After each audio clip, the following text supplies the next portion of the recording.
My fiance just humiliated me in front of all our friends and family when it was supposed to be our special day. Now I'm supposed to pick up the pieces after he shattered my heart. Yesterday was supposed to be one of the happiest days of my life, and it turned out to be the worst. I was getting married to the love of my life, but my fiance never showed up to the ceremony, leaving me alone at the altar. His friends and family tried to get a hold of him, but all calls went straight to voicemail. After waiting an hour for him, I told my guests that there wasn't going to be a wedding. I opened the reception hall and told them to enjoy the food and open bar. Even if there was no ceremony, I still wanted them to have a good time and enjoy the food and drinks. I tried to call him a couple of times, but after 3 more failed calls, I just stopped and told everyone else who was trying to get a hold of him to stop. He made it clear he didn't want anyone to get a hold of him, and I wasn't going to have them waste their time. I didn't cry. I wasn't going to let myself cry, at least not in front of everyone. His mother came to me and apologized through tears. She told me how disappointed she was in him and that she was so sorry. I just shook my head and stuck with her the entire time. I didn't want her to cry and feel bad for something that wasn't her fault. The real MVPs were all my friends. They did their absolute best to keep things from being awkward and entertained everyone. They played music, danced, and one of them went as far as going back home to bring a projector and a game system for all the kids to play. I was glad that the day was somewhat saved, but I still felt horrible. My would-be brother-in-law, Ethan, kept me from getting too intoxicated when I really wanted to. He told me that it would be awkward if I did, so I did my best to keep everyone happy. After 11, I told everyone who bought gifts to take them back and get their money back. A few of them refused and had me keep the gifts they got. So now I'm back at the hotel we booked, and I'm alone. This morning, I got a couple of missed calls from my fiancé and several messages that I haven't opened yet. I'm so angry at him. He humiliated me yesterday by not showing up when he could have told me he was getting cold feet. I had my friend message him that I want to be left alone and that if he showed up to the hotel room, I was going to call my brothers to have him removed. So far, he hasn't shown up, but I am getting phone calls from his friends, probably all wanting me to speak to him. I don't know if it's me being shallow or not, but now I'm rethinking our entire relationship and whether or not I see a future with him. So, another issue is that I have an extra plane ticket.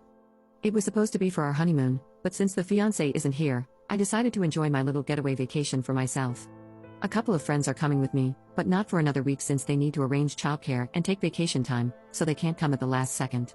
To be honest, I want to invite Ethan because I've never traveled anywhere in my life.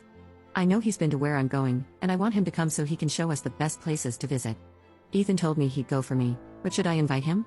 I asked Ethan's mom, and she was all for it, but I still don't know if it'll cause drama. Update 1. Okay, so I feel like I should explain more about Ethan. First, I'm not going to take him. Second, I've known Ethan a little longer than my ex-fiancé. Please believe me when I say he's a close friend of mine. Both of us bonded by teasing his brother, and with that, we just kind of clicked and became fast friends. I wanted to take him because I didn't know how to use my ticket at the airport. I've never traveled, and I didn't want to look dumb by trying to figure it out. Thankfully, someone explained what to do, and I'm forever grateful. I know it sounded iffy trying to take Ethan, but honestly, it was for something innocent. I see him more as a brother than anything. And finally, I read my ex-fiancé's messages. Yes, he's alive. He wasn't in any terrible accident, and the reason he never showed up was because he found out he has a kid. His childhood sweetheart came by with a kid maybe a couple of weeks ago. His best man knew and never told me because my ex didn't want him to tell me until he was 100% sure, and I guess he found out today. He apologized so many times for not showing up, but he couldn't because he felt so guilty of what? I don't know. He said a large part of him wants to make things right and take care of his son because he's always wanted a family.